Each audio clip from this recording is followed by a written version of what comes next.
ఒక్కసారి ఈ చంబల్ నది అందాలు చూసి తీరండి. వావ్ అని మైమర్చిపోతారు. పట్టణాలు, నగరాలకు దూరంగా రెండు పర్వత శ్రేణుల గుండా ఒక నది నిశ్శబ్దంగా ప్రవహిస్తుంటుంది. అది ఇరుకైన లోయలో ప్రవహిస్తూ ఉదయం, సాయంత్రం వేళల్లో అద్భుతమైన ప్రకృతి దృశ్యాలను ఆవిష్కరిస్తుంది. దాని పేరే చంబల్ నది. ఈ ప్రదేశాన్ని చంబల్ నది ఘాట్ అని కూడా పిలుస్తారు. చంబల్ నది జార్జ్ మధ్యప్రదేశ్లో అతి తక్కువగా సందర్శించే ప్రదేశాల్లో ఒకటి. దీంతో ఈ ప్రదేశంలోని అందాలు ఇప్పటికీ చెక్కుచెదరకుండా ఉన్నాయి.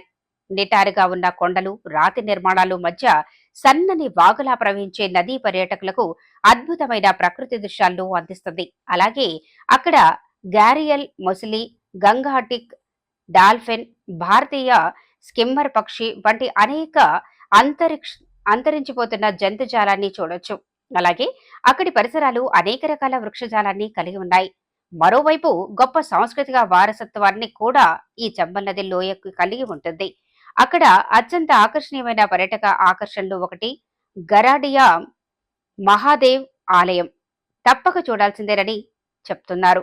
ఈ ఆలయం నుండి చంబల్ నది, ఆ కొండగట్టుల అందాలు కళ్లకు నేత్రానందాన్ని కలిగిస్తాయి. వీటితో పాటు 16వ శతాబ్దానికి చెందిన చంబల్ కోట కూడా ఆ ప్రాంతంలో మరో ప్రధాన ఆకర్షణ. ఈ ప్రాంతం కేవలం పిక్చర్ పర్ఫెక్ట్ అని చెప్పటమే కాకుండా మధ్యప్రదేశ్ లో తప్పక సందర్శించాల్సిన గమ్యస్థానాల్లో దాగిన రత్నం అని చెప్పొచ్చు. అక్కడ ప్రకృతి, సహజ సిద్ధమైన అందాలు, అంతరించిపోతున్న వన్యప్రాణులు, అరుదైన వృక్ష సంపద, సాంస్కృతిక వారసత్వాన్ని కలిగి ఉంది. అలా ఈ చంబల్ నదీలోయ పర్యాటకులను విశేషంగా ఆకట్టుకుంటుంది అనటంలో సందేహం లేదు.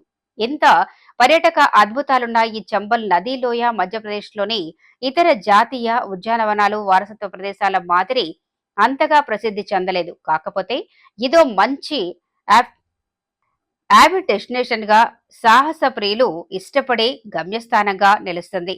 అక్కడ రివర్ రాఫ్టింగ్, కయాకింగ్, క్యాంపింగ్ వంటి సాహస కార్యకలాపాలు చేసే అవకాశం కూడా ఉంది.